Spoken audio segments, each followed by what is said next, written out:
कहानी का शीर्षक माँ की परछाई। कौन संभालेगा ऐसी औलाद को? इससे तो अच्छा तू बेऔलाद ही रहती। नंदिनी की सास ने अपना माथा पीटते हुए कहा। इसे किसी अनाथ आश्रम में दिया। नंदिनी की बड़ी ननद बोली, ये मेरी बेटी है, चाहे जैसी भी है, इसे मैं पालूंगी। नंदिनी ने अपनी नन्ही सी जान को अपने सीने से लगाते हुए कहा, नंदिनी तुम पागल हो गई हो क्या? ये लड़की अपाहिज है, दिमाग से बिल्कुल बेकार है, इसे हम कैसे पालेंगे?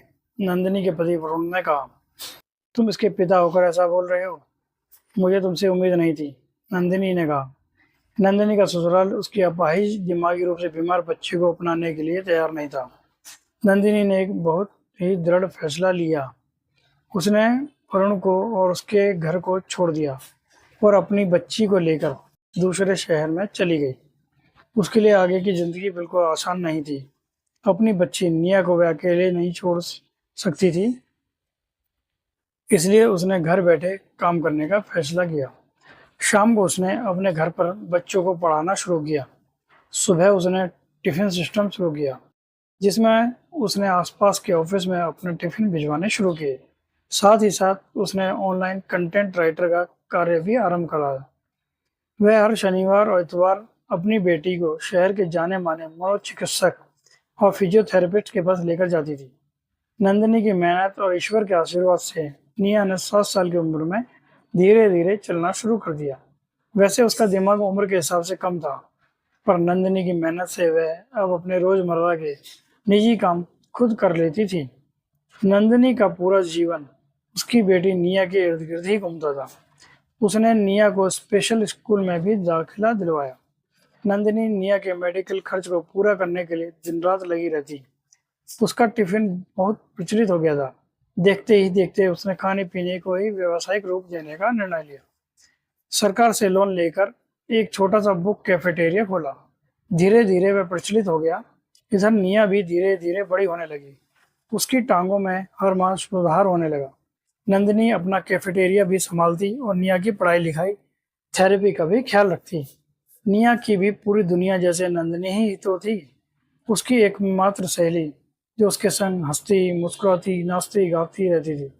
समय का पहिया तेजी से घूम रहा था। नंदिनी ने एक सशक्त महिला की तरह सब कुछ संभाल रखा था, पर कहीं ना कहीं उसका शरीर क्षीण होता जा रहा था।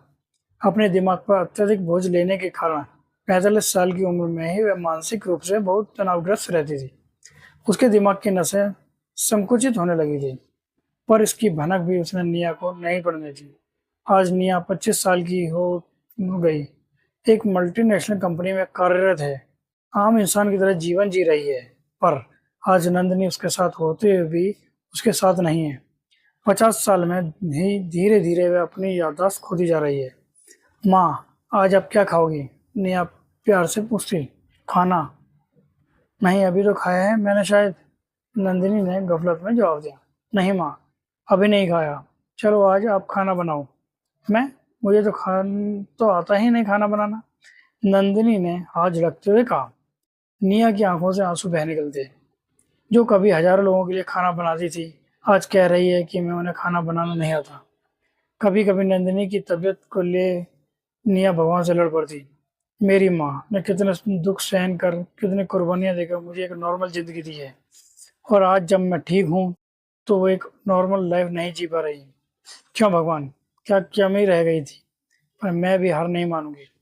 माँ को उनकी नॉर्मल जिंदगी लौटा कर रहूंगी, जहाँ वह कुछ पल सुकून, सुख और शांति से गुजार सकें।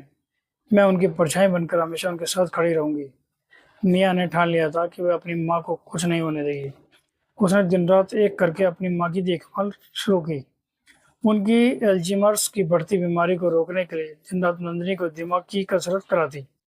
वो उनके साथ दिमागी खेल खेलती, पुरानी तस्वीरें दिखा नंदिनी की याददाश्त को दुरुस्त रखने की कोशिश करती। देखो निया, अभी नहीं तो कभी नहीं। अब निर्णय तुम्हें लेना है कि शादी करके मेरे साथ अमेरिका सेटल होना है, या फिर यहीं रह अपनी माँ की सेवा करनी है। एक खूबसूरत जिंदगी तुम्हारा इंतजार कर रही है। माँ को किसी अच्छे हॉस्पिटल में एडमिट कर दो और समय पर फीस भरती रहो। अपना भविष्य क्यों खराब कर रही हो? निया के प्रेमी प्रमोद ने कहा। मेरी जिंदगी तो वहीं है प्रमोद, जहाँ मेरी माँ है। उनके बिना जीवन तो मैं सोच भी नहीं सकती। आज मैं जो कुछ भी हूँ, उनकी मेहनत की वजह से हूँ। मैं अपनी माँ की परछाई बनकर उनके साथ पूरी ज़िंदगी रहूँगी। तुम जाओ और जियो अपनी ज़िंदगी। भगवान ना करे कभी तुम पर ऐसा वक़्त आए, क्योंकि तुम्हारी औलाद तुम्हारी ही तरह खुदगर्ज होगी। इसकी मैं गारंटी लेती हूँ। Goodbye Pramod. निया उठ के वहाँ से चल दी। अपनी माँ को ठीक रखने के लिए निया हर संभव प्रयास कर रही थी। नियमित दवाइयों से और निया की प्यार भरी देखभाल से नंदिनी धीरे-धीरे ठीक होने लगी। अब वह बहुत हद तक एक नॉर्मल ज़िंदगी जी रही थी। आज वह दोनों एक दूसरे के साथ एक दूसरे की शक्ति बनकर रहती हैं। एक दूसरे के हर दुख तकलीफ में एक दूसरे का साथ देती हैं। नंदिनी ने अपना पूरा जीवन निया को ठीक करने में निकाल दिया और अब निया ने भी जिंदगी नंदिनी की परछाई बन उसके जीवन के अंतिम पड़ाव तक उसके साथ रहने की कसम खाई है। माँ और बेटी का रिश्ता जीवन का रिश्ते से बड़ा होता है, क्योंकि इस रिश्ते में गिले शिकवे मन मुटाव हो ही नहीं सकते, क्योंकि ये रिश्ता दिल से दिल का रिश्ता है। दोस्तों, हम आशा करते हैं कि आपको कहानी पसंद आई होगी। अगर कहानी आपको पसंद आई तो कमेंट करके बताइए और हमारे चैनल को लाइक एंड सब्सक्राइब करें और बेल आइकन दबाना ना भूलें। धन्यवाद।